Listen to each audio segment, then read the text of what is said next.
जय माता दी दोस्तों, मेरा नाम बहुत ही और आप सबका स्वागत है HV3D वर्ल्ड में। तो दोस्तों, हमारा प्रिंटर 2-3 दिन से शुरू बंद हो रहा था, ठीक से चल नहीं रहा था। इसमें क्या क्लिकिंग की प्रॉब्लम आ रही थी। तो मैंने पहले सोचा कि मशीन का कोई प्रॉब्लम होगा, तो 2-3 बार मैंने मशीन का ये पूरा खोल के नोजल क्लीन किया, अंदर का एक्सट्रूडर क्लीन किया। 2-3 बार खोल के मैंने फिट भी किया, फिर भी नहीं हो रहा था।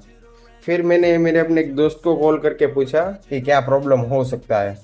तो उसने बोला कि मशीन का कोई प्रॉब्लम नहीं है, ये जो फिलामेंट का डायमीटर होता है ना, वो झाड़ा आ गया होगा थोड़ा, तो उसकी वजह से नहीं होगा।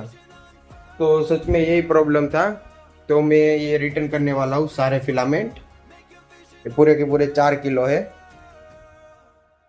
और हमारी ये जो दिवटिया की है डिज़ाइन, वो भी रेडी हो गई है। आज रात को हमने पूरा रख दिया था, तो सारे के सारे कंप्लीट हो गए हैं। तो आज मैं उसको डिलीवर कर दूंगा। तो आगे और भी कुछ नया आने वाला है, तो वो सब देखने के लिए HV3D वर्ल्ड के साथ बने रहिए।